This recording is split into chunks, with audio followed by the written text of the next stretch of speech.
Film की शुरुआत एक अनजान आदमी से होती है जो एना नाम की छोटी लड़की को एक डरावनी कहानी सुनाता है, जिससे वो बहुत डर जाती है। लेकिन वो अपनी बात जारी रखता है और वाइल्डलिंग नामक एक क्रीचर का जिक्र करता है जो घर में रहता है। उसके मुताबिक यह क्रीचर बेबस बच्चों को पसंद करता है और सिर्फ डैडी के नाम से जाना जाता है। वो एना को चेतावनी देता है कि वह अपनी सुरक्षा के लिए बेसमेंट से बाहर न जाए। एना उस बेसमेंट में फंसकर बड़ी होती है। वह बाहर की दुनिया को उत्सुकता से देखती है, लेकिन उसे बाहर जाने से रोका जाता है। एक दिन वह अपने पिता की बातें सुन लेती है और जैसे ही वह दरवाजा खोलने के लिए उसके पास जाती है तो उसे झटका लगता है, जिससे वह बेहोश हो जाती है। वह आदमी एना की जांच करता है और कहता है कि उस क्रीचर की तलाश खत्म हो गई है, लेकिन इससे उसकी सुरक्षा की गारंटी नहीं। वह दरवाजा खोलने की कोशिश करने के लिए माफी मांगती है और वह उसे समझाता है कि झटका उसे चोट पहुंचाने के लिए नहीं, बल्कि वाइल्डलिंग को बाहर रखने के लिए। जब एना पूछती है कि क्या वह जा सकती है, तो उस आदमी के चेहरे के भाव बदल जाते हैं। वह लाइट बंद कर देता है और माचिस जलाता है। धीमी और धमकी भरी आवाज में वह उससे कहता है कि उसे यह जगह कभी नहीं छोड़नी चाहिए। अपने जन्मदिन पर उसे एक पालतू हैमस्टर मिलता है जो उसके अकेलेपन को दूर करने का एक प्रयास है। समय के साथ वह छोटा जानवर उसका एक दोस्त बन जाता है। हालांकि एक दिन वह उसे बेजान पाती है। यह नुकसान उसे बहुत ज्यादा प्रभावित करता है क्योंकि वह अकेला था, जिससे वह दुनिया कम खाली लगती थी। जानवर को बाहर करते समय वह आदमी उसे दिलासा देने की कोशिश करता है कि उसका दोस्त एक बेहतर जगह पर चला गया है और वह उसे जमीन में दफना देगा ताकि वह एक पौधे के रूप में दोबारा जन्म ले सके। रात के समय एना जंगल के बीच में जाग जाती है और जैसे ही वह बिस्तर से उठकर चलना शुरू करती है, उसका सामना उस क्रीचर से होता है जिसका जिक्र उसके पिता हमेशा करते हैं, जो एक बेजान शरीर को खा रहा होता है। ये सीन उसे भयभीत कर देता है, लेकिन हमें जल्द ही एहसास होता है कि यह सिर्फ एक बुरा सपना था। आदमी को खून से सनी चादरें मिलती हैं और उसे एहसास होता है कि एना अब औरत बनने वाली है। वह उसे धोखा देता है, ये कहकर कि वह बीमार है और उसे ठीक होने के लिए दवा लेने की जरूरत है। उसे एक इंजेक्शन लगाता है। उसके 16वें जन्मदिन के दिन उसने देखा कि वह लगातार कमजोर होती जा रही है और इंजेक्शन का उस पर कोई असर नहीं हो रहा है। एना चाहती है कि उसके पिता उसे भी किसी बेहतर जगह ले जाएं, जैसे उन्होंने उसके दोस्त को ले गए थे। उसकी आंखों में उदासी झलकती है और वह इस बारे में सोचने लगता है। खैर, अगले दिन वह एक बंदूक लेकर आता है और एना पर निशाना साधता है, जो चौंक कर जाग जाती है। हालांकि वह हार मान लेता है और उसके बगल में बैठ जाता है। वह उसे अलविदा कहता है और उसे आंखें बंद करने के लिए कहता है तथा फिर सुसाइड कर लेता है। कुछ समय बाद एना को एक हॉस्पिटल में होश आता है। अपने आसपास लोगों की मौजूदगी से वह घबरा जाती है और भागने लगती है। उसे छत तक जाने वाली एक सीढ़ी मिलती है। वह तेजी से चढ़ती है और पहली बार धूप महसूस करते हुए खुशी महसूस नहीं कर पाती और बेहोश हो जाती है। जब वह फिर से जागती है तो खुद को बंधा हुआ पाती है और इस बार वह भाग नहीं पाती। एना की मुलाकात शेरिफ एलन से होती है, जो उसे शांत करते हुए बताती है कि पड़ोसियों द्वारा गोली चलने की शिकायत दर्ज कराने के बाद उन्होंने उसे बचाया था। एलन ने बताया कि वह स्थिति की गंभीरता के कारण उसे अस्पताल लेकर आई थी। उसने अपना परिचय दिया और लड़की का नाम पूछा। एना संघर्ष करते हुए कहती है कि उसका नाम एना है, लेकिन एक डॉक्टर उसे बीच में ही टोक देता है जो एलन से बात करना चाहता है। डॉक्टर ने बताया कि उन्हें एना के सिस्टम में ल्यूपाइड की बड़ी मात्रा मिली है और चेतावनी देता है कि अगर वे एक और दिन इंतजार करते तो उसकी मृत्यु हो जाती। एलन को इस दवा के इस्तेमाल करने का कारण समझ में नहीं आ रहा है और वह जानना चाहती है कि यह दवा कैसे काम करती है। वह बताता है कि यह दवा आमतौर पर एंडोमेट्रियोसिस के इलाज के लिए दी जाती है, लेकिन यह भी बताता है कि एना में वे कंडीशन नहीं दिखती और इस इलाज का कोई कारण नहीं था, क्योंकि दवा काफी स्ट्रॉन्ग है और इसके गंभीर साइड इफेक्ट्स हो सकते हैं। एलन पूछती है कि क्या उसे शक है कि उसे जहर दिया गया है। वह जवाब देता है कि उसकी राय में कोई उसकी मैच्योरिटी में देरी करने की कोशिश कर रहा था, क्योंकि वे किसी भी पीरियड साइकिल की पहचान नहीं कर सके। एलन कमरे में वापस आती है और एना के पास जाती है जो डरी हुई है, लेकिन एलन उसे भरोसा दिलाती है कि वह उसे बेड़ियों से आजाद कर देगी। रिहा होने के बाद एना पूछती है कि उसके पिता कहाँ हैं। एलन ने उसे बताया कि वह बच गए हैं, लेकिन उनकी हालत गंभीर है। अगले दिन डॉक्टर एना से मिलने आते हैं और उसे बताते हैं कि अजीब टेस्ट के बाद वह ठीक हो गई है। डॉक्टर रूनी का कहना है कि वह डिस्चार्ज होने के लिए तैयार हैं और बताते हैं कि बेलिंगटन हाउस उनके लिए एक बहुत अच्छी जगह है, जहां ऐसी ही दिक्कतों का सामना कर रही लड़कियों के लिए बहुत अच्छे थेरेपिस्ट हैं। उस जगह का नाम सुनते ही शेरिफ तुरंत बीच में आती है और कहती है कि एना को उस बोर्डिंग स्कूल में रखना कोई हल नहीं है तथा इससे उसकी हालत और खराब हो जाएगी। रूनी चिढ़कर कहता है कि वह तो बस जगह के बारे में बता रहा था, लेकिन शेरिफ जोर देती है कि उन्हें डीएनए टेस्ट के नतीजों का इंतजार करना होगा। इसी समय एना खड़ी हो जाती है और रूनी पर चिल्लाती है। शेरिफ की ओर इशारा करते हुए उसके साथ रहने की इच्छा जाहिर करती है। शेरिफ के घर जाते समय एलन बताती है कि वह तब तक एना के साथ रहेगी जब तक उन्हें डीएनए टेस्ट नहीं मिल जाता, तथा उसे बताती है कि यह उसके सभी रिश्तेदारों का पता लगाने के लिए है। तब तक वह एना के लिए जिम्मेदार रहेगी। छोटी लड़की सब कुछ जिज्ञासा और थोड़े डर के साथ देखती है, क्योंकि वह कभी बेसमेंट से बाहर नहीं निकली है। इस बीच एक अजीब आदमी एना को शेरिफ के साथ गुजरते हुए ध्यान से देखता है। कार में वह कसकर पकड़ लेती है, ये सोचकर कि यह खतरनाक हो सकता है। एलेन उसे भरोसा दिलाती है कि वे 30 किलोमीटर प्रति घंटे की स्पीड से जा रहे हैं, और यह आमतौर पर तभी रिस्की होता है जब कोई शराब पीकर गाड़ी चला रहा हो। एलेन के घर पहुंचने पर वह भूखी लड़की को हैमबर्गर देती है। तभी एलेन का भाई रेह कूपर आता है और पूछता है कि यह नई लड़की कौन है। एलेन जवाब देती है कि यह पहले बताए गए हॉस्पिटल की लड़की है। रे एना की मौजूदगी से परेशान लगता है, लेकिन वह कोई कमेंट नहीं करता और वहाँ से चला जाता है। एना, जो दुनिया के बारे में ज्यादा नहीं जानती, पूछती है कि क्या वह एलेन के पिता हैं। एलेन छोटी लड़की की मासूमियत पर मुस्कुराते हुए बताती है कि रेह असल में उसका छोटा भाई है। एलेन एना को वह कमरा दिखाती है जहाँ वह सोएगी, और देखती है कि लड़की खिड़की से बाहर ध्यान से देख रही है और पूछ रही है कि क्या वह उसे बंद कर सकती है। एना वाइल्डलिंग का जिक्र करती है, लेकिन एलेन को पता नहीं होता कि वह क्या है और उसने उसके बारे में पूछा है। एना जवाब देती है कि वह बच्चों को खा जाता है, और एलेन हैरानी से पूछती है कि क्या उसके पिता ऐसी बातें करते थे और क्या उसने कभी इस क्रीचर को देखा है। एना कहती है कि उसने इसे सिर्फ अपने सपनों में ही देखा है। इसके बाद एलेन बताती है कि वह कई जगहों पर गई है और उसने कभी इस क्रीचर के बारे में नहीं सुना है। वह एना को आराम करने के लिए कहती है और कमरे से चली जाती है। एना खिड़की बंद करने के लिए दौड़ती है, और जैसे ही वह ऐसा करती है, हम देखते हैं कि खिड़की में दरार आ जाती है। इसके बाद एलेन बेसमेंट में जाती है जहां एना रहती थी। वहां उसे एक क्रीचर की ड्राइंग मिलती है जो एक छोटी लड़की को खा रहा होता है, और वह उससे बहुत प्रभावित हो जाती है। अगले दिन शेरिफ एना को अलमारी में सोते हुए पाती है और वह उसे नाश्ते के लिए बुलाती है। जब एना बाथरूम में जाती है तो रेह को नहाते हुए पाती है, जिससे रेह चौंक जाता है, लेकिन एना को इससे कोई फर्क नहीं पड़ता। उस दिन वह रेह के साथ शॉपिंग करने जाती है। रेह शहर में रहने के लिए शिकायत करता है, ये बताते हुए कि वे उसकी बहन की नौकरी की वजह से यहाँ आए थे। फल खाते समय एना कहती है कि यह गलत है, क्योंकि वह अपनी दोस्त को खा रहा है। रे हंसता है और जवाब देता है कि हैमस्टर और इंसान पौधों से नहीं आते, और वादा करता है कि वह उसे दिखाएगा कि उसका जन्म घर पर वह एक गलत वीडियो दिखाता है, जिससे वह हैरान रह जाती है।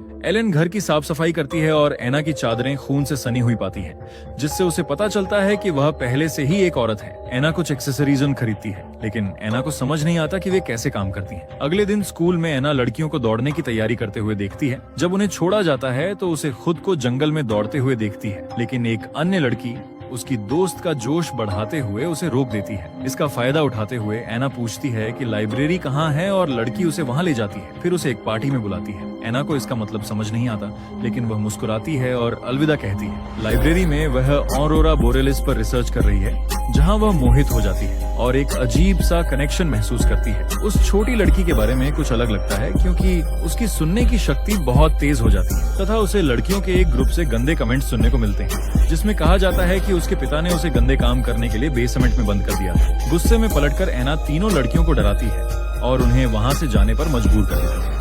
इसके बाद एना को पता चलता है कि रेह को दो लड़कों ने एक कमरे में बंद कर दिया है और उसे परेशान किया जा रहा है। हालांकि उसे नहीं पता कि इसका क्या मतलब है। वे रेह को जाने देते हैं, लेकिन वह उन्हें पागल कहता है, जिससे वे गुस्सा हो जाते हैं और उनमें से एक रेहा के पेट में घूंसा मार देता है, तथा यह देखकर लड़की उसे बचाने का फैसला करती है और लड़कों में से एक पर वार करती है। अब दोनों घर लौट आते हैं और एलेन एना के कमरे में एक पीली ड्रेस छोड़ने जाती है। फिर जंगल में घूमते हुए एना को एक हिरण दिखता है और वह अपने आप उसका शिकार करना शुरू कर देती है, जैसे कि वह कोई जंगली जानवर हो। हालांकि उसे इस बात का एहसास नहीं होता कि शहर का वही अजीब आदमी उसे देख रहा है, जो उसका पीछा करना शुरू कर देता है। हिरण का पीछा करते समय एना को वह आदमी जल्दी से रोक लेता है, जो उसे इलाके में बिछाए गए जालों के बारे में चेतावनी देता है। खैर, अब स्कूल में एना रिसर्च करती है कि जंगली जानवर कैसे शिकार करते हैं और अपने नाखूनों पर काले निशान देखती है, जिससे वो उत्सुक हो जाती है। बाद में जब एलेन बेसिक केयर सिखाती है तो वह बताती है कि डीएनए टेस्ट से साबित हुआ है कि गैब्रियल हैंसन उसके असली पिता नहीं है,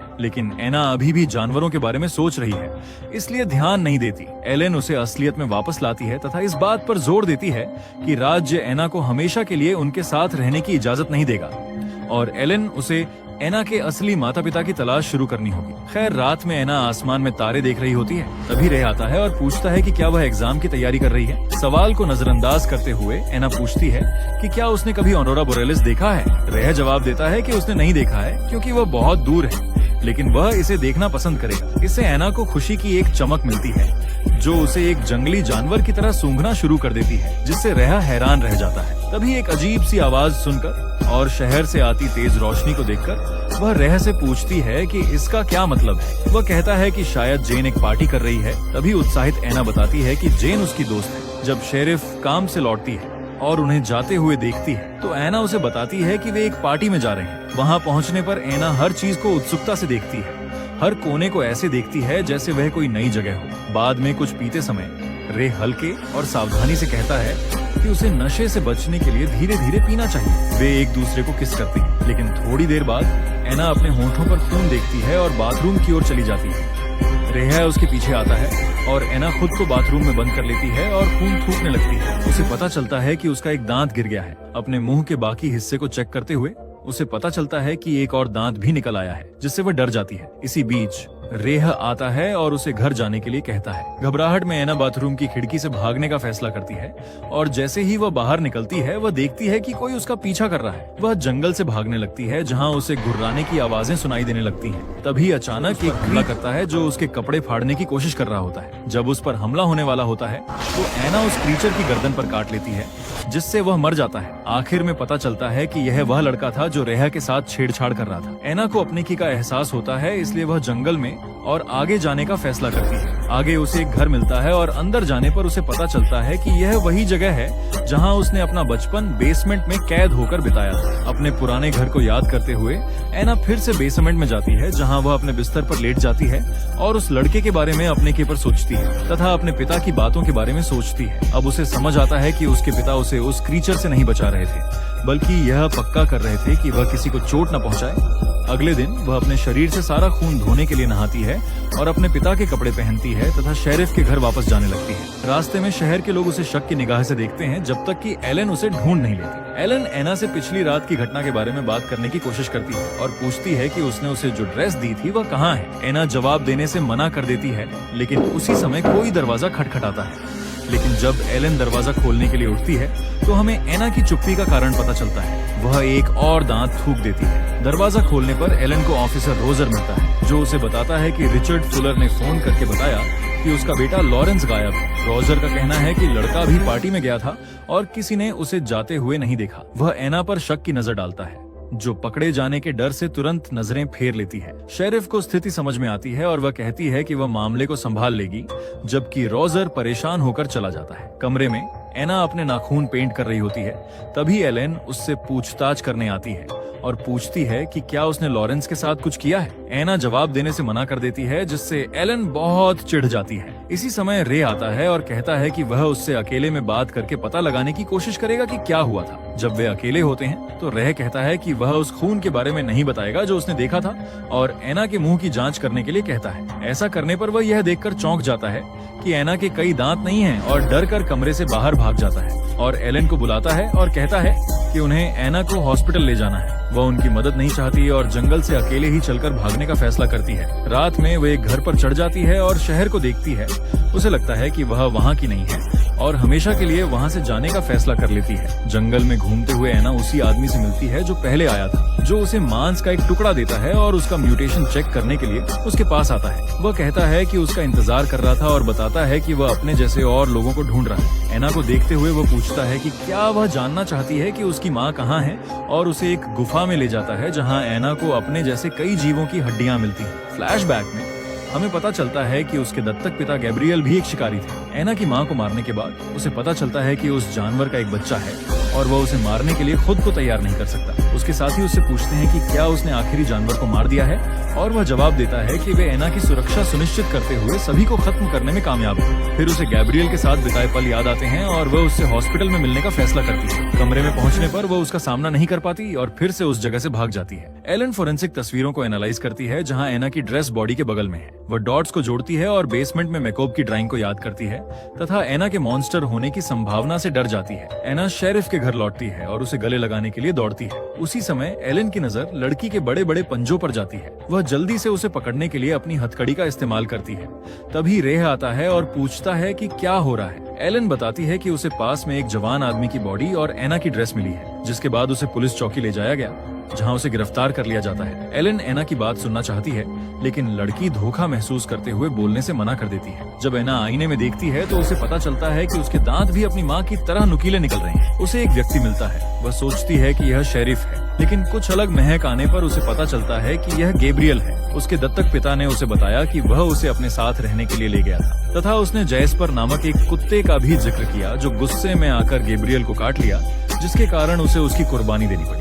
वह बताता है कि उसने सभी वाइल्डलिंग्स को खत्म करने की कसम खाई थी, लेकिन नाकाम रहा, जिसके कारण उनके कुत्ते की जान चली गई। गैब्रियल एना को एक जानलेवा इंजेक्शन देता है और उसे एक बेहतर जगह ढूंढने के लिए कहता है। ऑप्शन पर सोचते हुए एना सवाल करती है कि उसने उसे क्यों नहीं बताया कि वह एक वाइल्डलिंग है, और गैब्रियल जवाब देता है कि वह उसे छोड़ना चाहता था। एना यह जानने पर जोर देती है कि वह उसे क्यों बचाना चाहता था, और वह मानता है कि यह एक गलती थी। अगले दिन एलन एना के लिए साफ कपड़े लाती है और उसे बिस्तर के नीचे पाती है। एना उस पर हमला करती है और भागने से पहले उसे सेल में बंद कर देती है। बाहर आकर वह रेह को स्क्वाड कार में पाती है और भागने में मदद मांगती है। रेह मान जाता है, लेकिन पूछता है कि वे कहाँ जा रहे हैं। एना बताती है कि वे नॉर्दर्न लाइट्स की तरफ जाना चाहती है। रेह उसे चेतावनी देता है कि यह पागलपन है, क्योंकि वह एक भगोड़ा है। एना जवाब देती है कि वह एक वाइल्डलिंग है और उसे वहाँ जाना है। रेह कार रोककर समझने की कोशिश करता है, लेकिन एना जंगल की तरफ चली जाती है। वह उसका पीछा करने का फैसला करता है और दोनों जंगल में घूमना शुरू कर देते हैं। एक समय पर एना ठंडी नदी में नहाती है, जबकि रेह हिचकिचाता है। उस रात दोनों एक कैंप फायर के पास साथ होते हैं। रेह कहता है कि उसने गीले कपड़े पहने हैं, इसलिए वह बीमार पड़ सकती है, और उसे गर्म करने में मदद करने के लिए उसके पास जाता है। जैसे जैसे वे पास आते हैं टेंशन बढ़ती है, जिसके कारण एक किस होता है और एना रेह के साथ अपना पहला अनुभव करने का फैसला करती है। इस बीच रॉजर गैब्रियल को ढूंढता है और उसे एना का शिकार करने के लिए दूसरों को इकट्ठा करने के लिए कहता है, लेकिन गैब्रियल गुस्से में आ जाता है और लड़की के भागने देने के लिए रॉजर को दोषी ठहराता है। अगले दिन एना रेह के बगल में उठती है और महसूस करती है कि उसके नाखून अजीब तरह से बढ़ गए हैं। रेह देखता है कि यह इतना बुरा नहीं है जिनका वे सामना कर रहे हैं। वे ऑरोरा बोरियालिस की ओर निकल पड़ते हैं। पुलिस और शिकारी खूनी कुत्तों के साथ उनका पीछा कर रहे थे। कुत्तों की मौजूदगी का एहसास होने पर एना रेह से तेजी से चलने को कहती है। जब वे एक खुले में हैं, तो शिकारी उन पर हमला करके फायरिंग शुरू कर देते हैं। रेह को गोली लग जाती है और वे दोनों जंगल से भागने की कोशिश में झुक जाते हैं। हालांकि वे खुद को एक चट्टान के सामने पाते हैं और शिकारियों के आने की आवाजें सुनते हैं।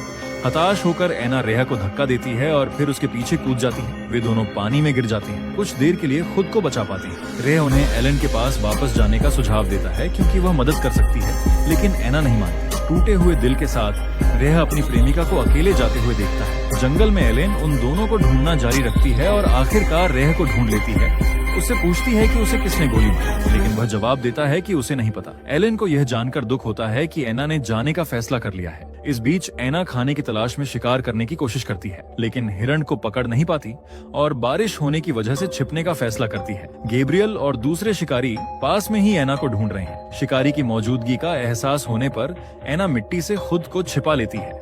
आदमियों को उसके बालों का एक टुकड़ा मिलता है और वे खोज जारी रखते हैं, इस बात से अनजान कि वह उनके ऊपर है। घटना को 3 महीने बीत जाते हैं, लेकिन शिकारी अभी भी एना को ढूंढ रहे हैं, जो अब ज्यादा से ज्यादा जानवर की तरह बर्ताव करती है और जंगल में घूमती रहती है। रेह घर लौटते हुए रोजर को गैस के डिब्बे भरते हुए पाता है। वह अपनी बहन को फोन करके हालात के बारे में बताता है और कहता है कि रोजर उनके साथ है। उसे पकड़ने की नई कोशिश में एना लड़ने का फैसला करती है और हमलावरों पर हमला करती है। उनमें से एक को मार देती है। एलन शिकार की जगह पर पहुंचती है, लेकिन उसे कोई नहीं मिलता। रोजर के वापस आने से पहले एना एक और आदमी पर हमला कर देती है, लेकिन फिर भी वह उसे ढूंढ नहीं पाती। इस बीच एना एक और शिकारी को अपने जाल में फंसा लेती है और एलन को जल्द ही उस आदमी की बॉडी मिल जाती है। जब वह और पुलिस बुलाने वाली होती है, तो रोजर पीछे से हथियारों के साथ आता है और उसे अपने हथियार जमीन पर रखने का ऑर्डर देता है। एलन मान जाती है और रोजर कहता है कि उन्हें उस लड़की को पनाह नहीं देनी चाहिए थी। जैसे ही वो बोलना खत्म करता है, एना पीछे से आती है और उसे तुरंत मार देती है। लगभग पूरी तरह बदल चुकी एना एलेन का ध्यान खींचती है, जो अपनी बंदूक निकालकर उस पर तान देती है। एना अपना पेट दिखाती है और कहती है कि उसे एलेन से एक भतीजी होने वाली है, जिससे उसे भागने का समय मिल जाता है। शिकारी एना को भागने से रोकने के लिए पूरे जंगल को जलाने का फैसला करते हैं, जिससे उसके चारों ओर आग का घेरा बन जाता है। वह भागने की कोशिश करती है, लेकिन आग उसे घेर लेती है और वह उस गुफा के पास छिप जाती है जहां उसके माता पिता मारे गए थे। धुआंओं का उस पर असर होने लगता है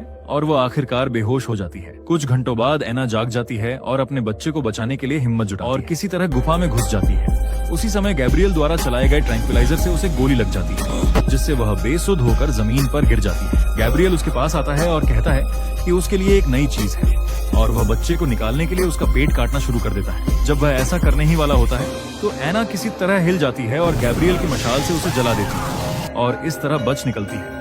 गैब्रियल अलर्ट रहता है लेकिन इससे कोई फर्क नहीं पड़ता। एना जल्द ही फिर से आती है और उसे मार देती है। बेहोश होने से पहले जोरदार दहाड़ती है। जब वह जागती है तो उसे एहसास होता है कि पहले वाला अनजान आदमी उसकी देखभाल कर रहा है और उसे ज्यादा आराम महसूस होता है। अगली सुबह फायर फाइटर आते हैं और आग बुझाने में कामयाब हो जाते हैं, जबकि एलन और रे एना को ढूंढते हैं। उसी समय उन्हें नदी के दूसरी तरफ एना दिखाई देती है, लेकिन वह जल्द ही दूर चली जाती है। फिल्म एना के बच्चे को जन्म देने और ऑरोरा बोरियालिस तक पहुंचने के साथ खत्म होती है, जिससे उसका बचपन का सपना पूरा होता है।